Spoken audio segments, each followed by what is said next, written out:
ಮಕ್ಕಿಮನೆ ಕಲಾವೃಂದ ಮಂಗಳೂರು ವತಿಯಿಂದ ಪ್ರತಿಭಾ ಪ್ರಸ್ತುತಿಯ ಸಮಾರೋಪ ಸಮಾರಂಭ ಆನ್ಲೈನ್ ಮೂಲಕ ಅದ್ದೂರಿಯಾಗಿ ನಡೆಯಿತು. ಮೂಡುಬಿದ್ರೆ ಆಳ್ವಾಸ್ ಶಿಕ್ಷಣ ಪ್ರತಿಷ್ಠಾನದ ಅಧ್ಯಕ್ಷರಾದ ಡಾಕ್ಟರ್ ಮೋಹನ್ ಆಳ್ವಾರ್ ಅವರು ಕಾರ್ಯಕ್ರಮವನ್ನು ಉದ್ಘಾಟಿಸಿ ಮಕ್ಕಿಮನೆ ಕಲಾವೃಂದದ ಕಾರ್ಯಕ್ರಮಗಳು ನಾಡಿನ ಕಣ್ಮನ ಸೆಳೆದಿದೆ ಎಂದು ಶುಭ ಹಾರೈಸಿದರು. ಕಾರ್ಯಕ್ರಮದಲ್ಲಿ ಶ್ರೀ ಜೈನ ಮಠ ಹೊಂಬುಜದ ಸ್ವಸ್ತಿಶ್ರೀ ಡಾಕ್ಟರ್ ದೇವೇಂದ್ರ ಕೀರ್ತಿ ಭಟ್ಟಾರಕ ಮಹಾಸ್ವಾಮೀಜಿ, ಉಡುಪಿ ಪೇಜಾವರ ಮಠದ ವಿಶ್ವಪ್ರಸನ್ನ ತೀರ್ಥ ಸ್ವಾಮೀಜಿ, ಶ್ರೀ ಮುರುಘಾ ಮಠ ಚಿತ್ರದುರ್ಗದ ಡಾಕ್ಟರ್ ಶಿವಮೂರ್ತಿ ಮುರುಘಾ ಶರಣರು ಮಕ್ಕಿಮನೆ ಕಲಾವೃಂದದ ಕಲಾಸಿರಿಗೆ ಮೆಚ್ಚುಗೆ ವ್ಯಕ್ತಪಡಿಸಿದರು.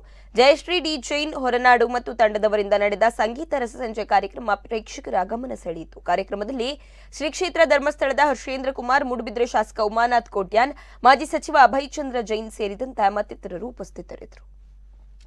ಯಾವುದೇ ವ್ಯಕ್ತಿಯ ಜೀವನದಲ್ಲಿ ಪ್ರತಿಭೆಯು ಸುಪ್ತವಾಗಿರುತ್ತದೆ. ಸುಪ್ತವಾಗಿರುವಂತಹ ಪ್ರತಿಭೆಯನ್ನು ಸಚೇತನಗೊಳಿಸುವಂತಹ ದಿಸೆಯಲ್ಲಿ ಪ್ರಯತ್ನಗಳಾಗಬೇಕು. ಆಗಿರುವಂತಹ ಮಾರ್ಗದರ್ಶನ ಸಿಗಬೇಕು. ಸೂಕ್ತ ಮಾರ್ಗದರ್ಶನ ಅರ್ಥಾತ್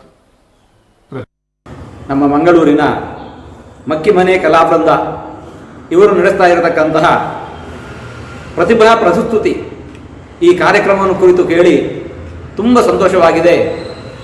ನಾಡಿನ ಅನೇಕ ಪ್ರತಿಭಾವಂತರಿಗೆ ಒಂದು ಉತ್ತಮವಾಗಿರತಕ್ಕಂತಹ ವೇದಿಕೆಯನ್ನು ನಿರ್ಮಿಸಿಕೊಟ್ಟು ಗ್ರಾಮೀಣ ಪ್ರದೇಶದ ಪ್ರತಿಭೆಗಳಿಗೆ ಸಾರ್ವತ್ರಿಕವಾಗಿ ಸಾರ್ವದೇಶಿಕವಾಗಿ ಒಂದು ಮನ್ನಣೆಯನ್ನು ಕೊಟ್ಟಂತಹ ಸಂಸ್ಥೆ ಅದು ಮಕ್ಕಿಮನೆ ಕಲಾವೃಂದ.